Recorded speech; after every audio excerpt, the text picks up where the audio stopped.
holding back. Just keep your eyes on me. I said you're holding back. I said shut up and leave me alone. Hey, where's the ding? Doesn't matter, it's live. I wanted to hear the ding. It was turned down. You gotta turn it up to hear the ding. Turn it up.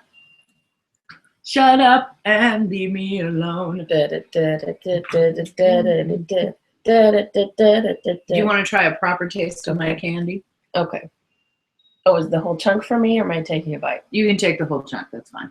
Okay. Get a little bit of fat in your diet. The only thing about this almond butter that's on top, I know it's is that it comes from Aldi, and it's got palm oil in it, and it's a little not so. Hey, I was working with what I had. I was going to use peanut butter. I was supposed to, but then I couldn't really find it. It's better than peanut butter. It's what? Better with peanut butter?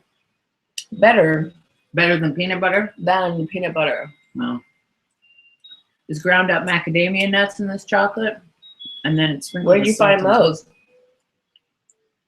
Macadamia nuts? Macadamia nuts. Is that, oh, those are nuts? Brazil nuts. Brazil nuts. There's Brazil nuts in the chocolate. I made these. That's it. I'm good. Mm-hmm. Welcome to week 3. This is the last week we'll be together in the same room. Because she's going somewhere. I'm doing some traveling. I'm going to have some fun. And you get to see it on Instagram. I'm going to have a at Kezia Carter Studio. Time. No, at Artist date. Traveling. At KS, what's your handle on Instagram? Kezia C Studios, right? It's your Instagram handle. Oh, Instagram. I was thinking of Twitter. Twitter's new to me. Instagram is Kezia Carter Studio, one word. Kezia Carter Studio on Instagram, and she will Instagram her trip.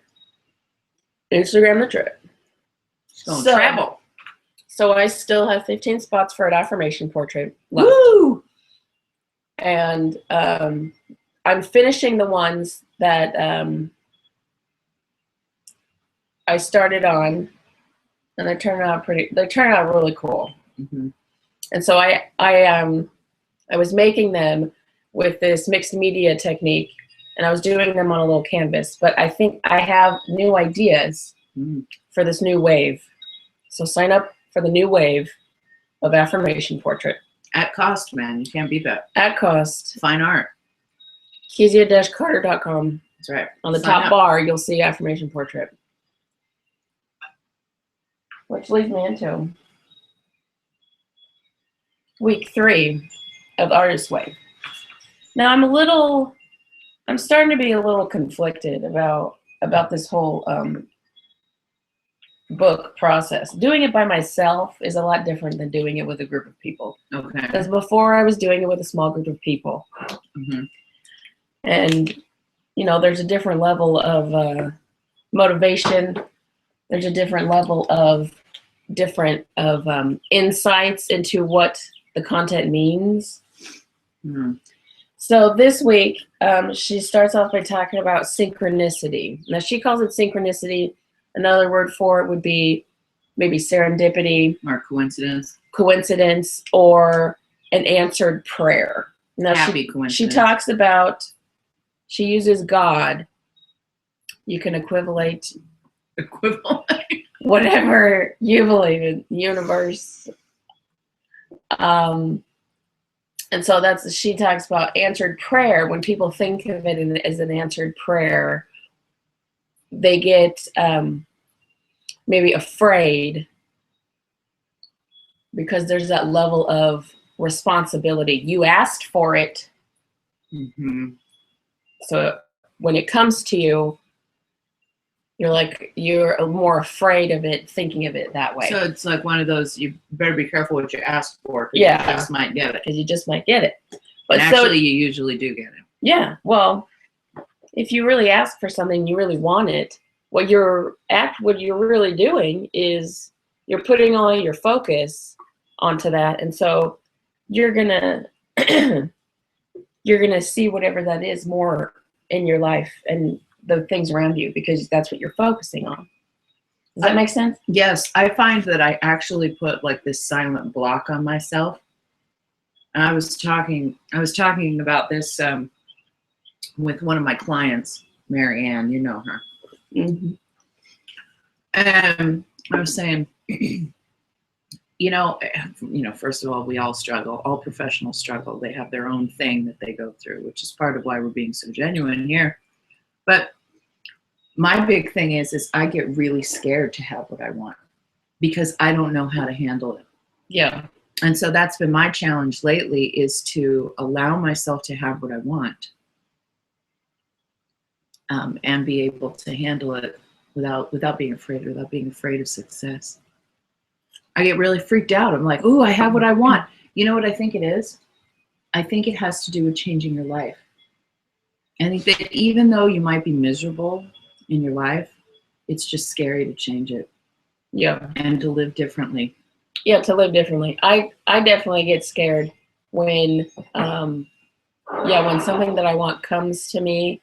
Although I don't always get scared because I welcome change in a lot of the areas of my life. I say I like change, but I don't think I really like change. Yes. But the biggest ones that I get scared of are like big lifestyle changes.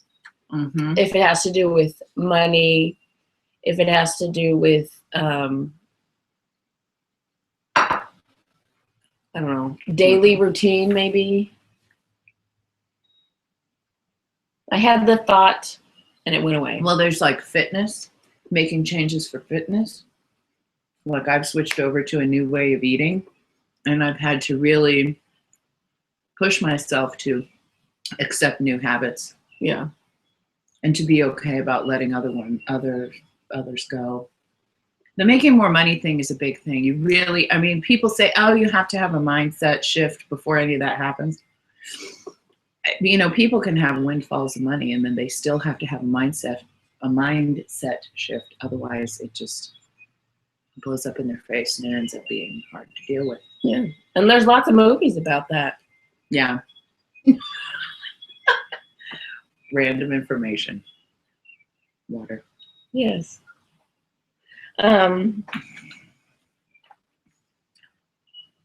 So yeah, that was in terms of it. So what's bugging you about this chapter? What's the name of this chapter again? What page are we on? Well, okay. This is recovering your power. Your sense of power. Uh-huh. So the next thing that I was going to flow into was she talks about shame and critique. When your work is critiqued, people have, and this goes along with the video I made last week, which you should really watch because it's excellent. I'll put a link to it. And hilarious. On my blog and on YouTube. So in the video, I talk about how to basically critique your own work and how to explain it to others from an emotional level. So when people freak out though with critiques, because most of the time their idea I'm guessing their idea of critique is people telling them that it's bad, or others, what's that, bad mouthing, or no, all the time. It's just criticism is hard to take because it's somebody telling you where your flaws are. Well, people take it as they take it personally. They take it personally, not as a constructive way to better yourself, but as them saying that you're a bad person, or shaming you for doing this activity, shaming you for making that piece of art. You think that they're saying that you're a failure. Yes, there you go. And nobody wants to feel like a failure. And when it comes to art, or when it comes to anything that you're doing, I mean, life, you can fail at something, but that doesn't mean that you are a failure. And an interesting point that she talked about.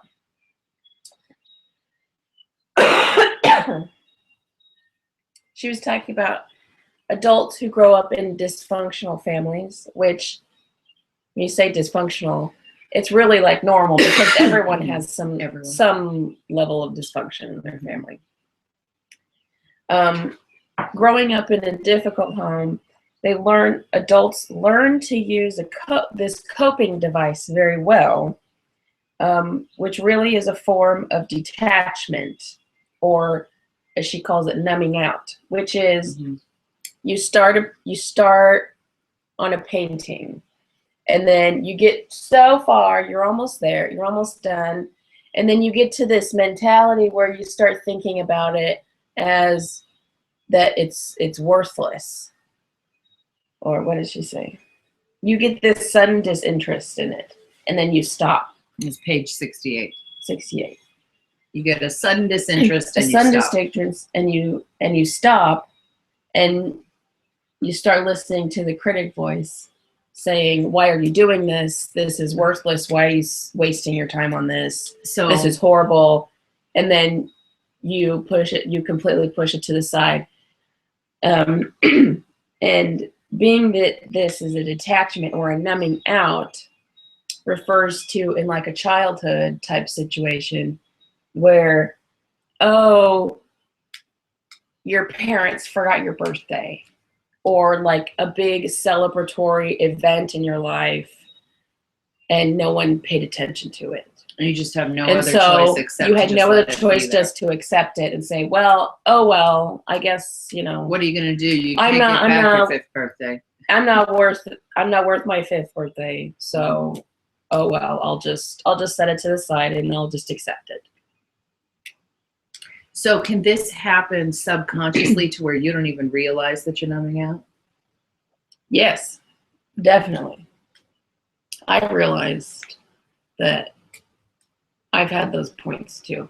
Well, Where- in that case, I do that type of stuff all the time. Like, I'll get really excited about a project I'm doing, and then just before I start doing it, I have all these great ideas, and then I'm like, oh, but so and so's not gonna like it, and it's so much, it's not as good as some other person's stuff, and I start comparing myself to other people, and then I'm like, well, compared to other people, I mean, I've taken some classes with some really great people. Like, I was in a poetry class recently with the poet laureate of our state, and this was before he was like, it was like before he was one semester before he was poet laureate. Okay, and what's interesting is that I got an A in that class. I got a high A in that class, and he left. Like, I now have like all of these papers where it's like, you're actually a really great poet, love so and so. And now he's the poet laureate of the state. He sent you that message? He did. It was my, I don't know. It was. Oh, it's in my critique. It's On in the your critiques. assignment. It's in the critiques of my poetry. Yeah. And he gave me plenty of critical feedback, saying, you might want to try this and this and that and that. But what's interesting is at the very end of the class, when I turned in my final portfolio, he's like, I just want to let you know that you're a great poet, and that you're really good at analyzing other people's stuff, and overall you're headed in a great direction, and basically I'm proud of you. See, and that's a great critique when you sandwich Yes. what you can grow on, what's seen as like the bad stuff with the good stuff. Yes, but now that he's poet laureate of the whole frickin' state, now I'm all freaked out, and I'm like, my stuff is stupid. No one would like this stuff. Well, and And I'm here's comparing myself with a poet laureate. well, and you know? here's something that she also says on the next page, 69, with that criticism. Yes. To tell the difference between constructive criticism and people who just want to make you feel bad, and they're really just kind of probably projecting things on them that they think about themselves. When you're done with that, can I talk about critics? Yes, hang on.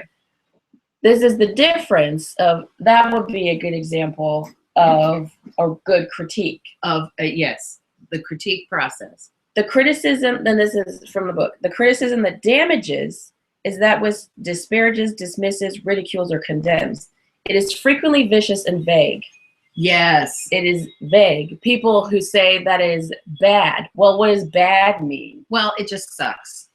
Or people who that say, doesn't tell you anything. yeah, stuff like that. People, yes, vague. Yeah. People who don't give you details. People who don't. Yeah. I want to talk about critics. Okay, critics. When you start putting your stuff into the public sphere, you're going to come across critics. And I think there's the difference between your inner critic and critics who are professional critics. People who do like people who write newspapers. Yeah, people who write articles. Articles. And who review things. People, people who taste food and look at paintings and stuff like that.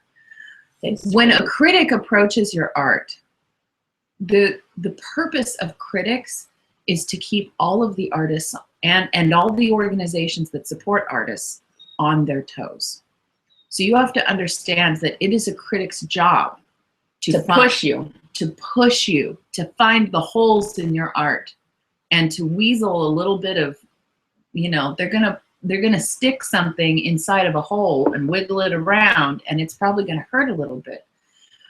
But if you're able to accept that criticism properly, what you don't apply it and say, I suck, I'm gonna stop everything. What you do is you look at it and you think, this person is from the outside and it is their job to push me to be better. What can I do? What more can I do?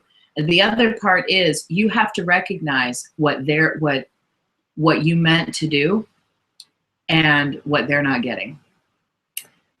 And if they're not getting it, if you're like, well, no, this stands in my work. Like, no, I'm not going to change this part of my work because this is part of the whole purpose of it. But if the general public or if critics are not getting it, you have to consider that maybe you need to say it or create it in a different way, because you want the whole goal of art. If you're going to be if you're in a dialogue with other people with your art, because you can have your personal art. Right. But if you're in a dialogue with other people, you have to consider how they're taking it. And if they're not getting it, maybe you need to say it a different way.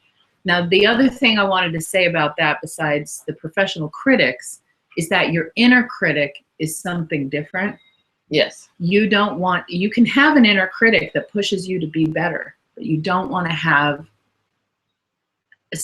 an inner voice that is critical and tears you down, like you were saying on page 77. Yeah. That's what you don't want. So I just wanted to say that, because a lot of people aren't told, because I've been in many forms of art and I still am. So like, I'm a dancer and I draw stuff and I write stuff and I'm an actor. And so not a whole lot of people understand. So how can you develop that kind of a skin that will filter real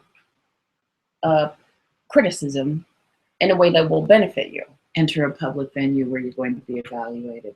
I would say either with a teacher or into a public venue when you might be susceptible to critics, because you can try and prepare yourself for it, but every single time it hurts. Every single time you're like, I went through all this effort, and you have to. Well, and you have to go through it in order to build up the skin. I think it's building up self-confidence and being sure of yourself, being sure in your abilities, and sure in your message, confident in your ideas and what you're trying to get across. The other thing I would say is practice, because I love taking criticism, but I've been doing this for I've been in real critiques for like 10 years. Right. That's what I'm saying. It comes with practice. Yeah. And yeah, you can start out with people who love you, but you want people who love you who are also going to give it to you straight. Yeah. But I prefer that. I prefer the bluntness. Well, we grew up with that kind of thing. We'd finish a show and our mom would be like, every time we go to the movies, we stay after the credits and talk about the movies and what worked and what didn't, and which actor you liked, which actor did the best job. Oh, we're reading all the credits. Oh, look, that's so and so. The so and so directed this and they directed that. And I don't know about that. Well, and like after a show, it's like no flowers. We're like, okay, Mom, give it to us straight. She's like, well, the level of enjoyment for the experience. She's like, well, the altos were flat. Yeah, I know. Yeah. Yeah, well, that's what you get with that kind of work. Okay. So the last thing I wanted to do was, there's this little, I'm going to call it a game, but it was an exercise in the back that was a detective work of, it was an exercise and it didn't. Page 73. You need to give these people page numbers. Oh, sorry. It didn't really give a conclusion after it finished, but it's 20 questions of simple questions of things about your childhood, and I'm guessing this was like beliefs that came out of your childhood because of how you grew up. Mm-hmm. So I was going to ask you, Okay. and then I'll give you. I answered them already, so Okay. I'll give you what I answered too. Okay. So number one, your favorite childhood toy. My favorite childhood toy. How far back in my childhood are we going? I don't know. I just chose a period in time. I chose Barbies because my Barbies were a good chunk of like my late, like 6 to 10. Yeah. Well, because when it came to toys, I was a little odd because we didn't have a whole lot of money when I was that age. I mean, we were really. Well, I mean, you can find cardboard box could be your favorite toy. Yeah, but that wasn't my favorite toy. I would have to say. It doesn't have to be a store a box. pen, lined notebook paper, and a binder. Okay. What's your favorite childhood game? Mine was. I'd have to say Uno. I loved playing teacher. Mm-hmm. I'd often play. I did a lot of stuff with myself when I was a kid. Yeah, me too. We're both introverts. It's terrible. When I played with other people, I would usually play Barbies, with other girls. And Mom confirmed this. They would play with the Barbies, and I would tell them what to do with the Barbies. So I was a film director before I even knew. It's true. I still love doing that. The best movie you ever saw as a kid? Oh, The Never-Ending Story. Scared the crap out of me. The only one I remember really, really loving was Beauty and the Beast, the Disney version. It's a good movie. Because I loved singing along in the beginning where she was living in France and she had a little basket with her. She'd go to the library, and I wasn't a big reader, but I loved books. I know. And then aesthetically, you like books. Aesthetically. And then I also loved the Beast castle because I loved the architecture and I loved the giant library. Mm-hmm. I still love the giant library. It's one of my pins on Pinterest. That giant the Beauty of the Beast library. Yes. You could probably live in that library. Finish this sentence. I don't do it much, but I enjoy. And I took this as I didn't do it much when I was a child, but I enjoyed doing this as a kid. I loved to write little stories, and they were little jacked up little pieces. I would make the book. Good. I would illustrate it. I would write it. I love doing that.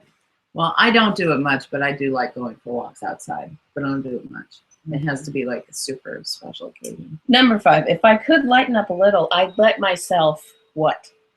And I couldn't know. I didn't put an answer for this. I didn't know what to say. If I could lighten up a little, I would probably dress like Lady Gaga. Oh, yeah. I think you should do that anyway. I should. If it weren't too late, If it weren't too late, I would lose a whole lot of weight, and I would dress in leather pants and a tank top, or jeans and really high heels. But it's too late. I put, if it weren't too late, I'd visit England or live by myself. You can still do that. But that's all I could think of. I didn't quite understand the question. My favorite musical instrument is, I put the piano because when I was in high school, I loved hearing piano music so much that I taught myself. And so I now play as a hobby. Mm-hmm. But when I was in middle school, one of my friends in middle school played the bass clarinet, and I was jealous of her.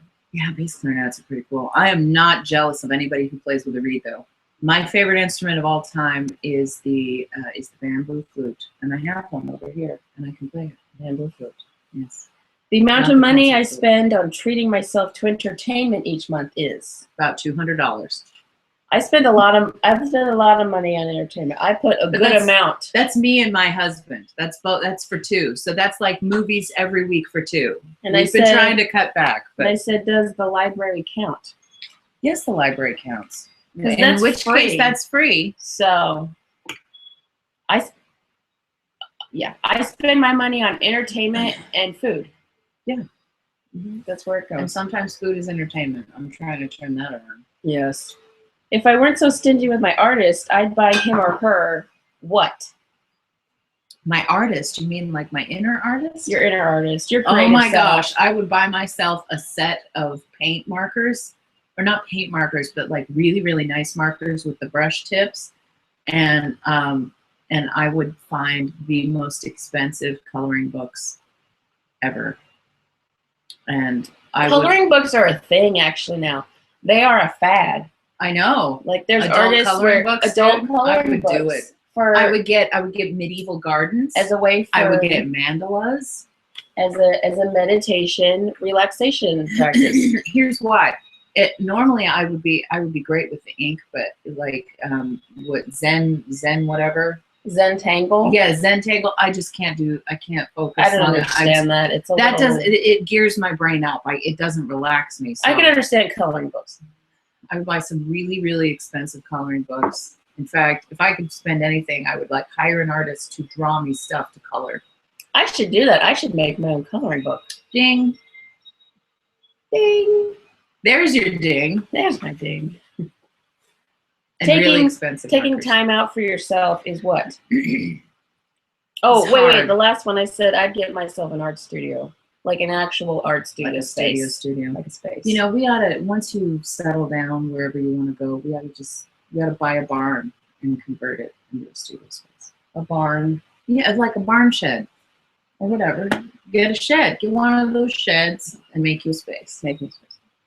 And a tiny house. Taking time out for yourself is hard. I put relaxing and welcomed. It's hard for me. I'm afraid that if I start dreaming, what? That I'm not going to stop. I put, I'll actually live the life that excites me. Ooh, scary. Scary. I secretly enjoy reading what? I put romance novels / really horrible period drama fan fictions. Anais Nin. For me. Some of that stuff just like, if I had had a perfect childhood, I'd have grown up to be what? Probably a master's of something. Perfect would be, you know. I mean, asterisk. That means that I probably would have different things. I probably would have taken some dance classes. I wouldn't be a dancer, but I would probably have a master's degree in something. And if I grew up right, yeah. Like if we grew up the children of a professor, like we would. I probably would have pursued some kind of musical career, like a singer, because mom and dad probably would have put me into private lessons, right? Like the other kids in school. I would have private lessons. We'd probably have the opportunity to be performers, but I think I would probably still turn out the way I am right now. I think I'd probably be a writer and have a master's degree in creative writing or something. Mm-hmm. If it didn't sound so crazy, I'd write or make a what? I didn't answer this question. I didn't understand it, and I thought about it. And I'm like, there's nothing that's crazy. Nothing that's too crazy. Nothing is too crazy. My parents think artists are, which I didn't really understand this lazy either. And broke. You know why? Because we're all artists, and that's what we are. I put creative people. I even asked Mom what she thought. She's like, what do I think an artist is? It's like asking I don't know. It's like asking what eggs are. What is kind? And this one I don't understand either. My God thinks artists are, or the universe thinks artists are awesome. Move on. I don't know. A thinking human is what I said. I don't know. What makes me feel weird about this recovery? I don't feel weird about this recovery, so I'm going to skip. Learning to trust myself is probably okay. I put a good thing to do. Yeah. 19. My most cheer me up music is, I put Yanni. Yes, I would have to agree. That's like around the board, universal. Around the board, it's across the board. Around the board, She across said the that. world. Across the world. She said that. She said that. Yanni. Yawning. My favorite way to dress. Relaxed, comfortable, and cute. Like I'm at a Renaissance festival. Okay. There you go. That was 20 questions. How do I close this again? You remind me. You can find all of Kezia's art over at kezia-carter.com. Kezia-carter.com. You can follow the link in this video below. Below this video. Below the video.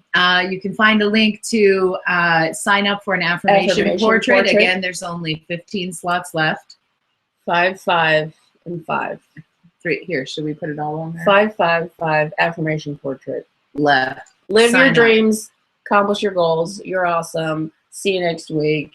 This Bye. time we'll be split up. Yes. I'm gonna miss you. No.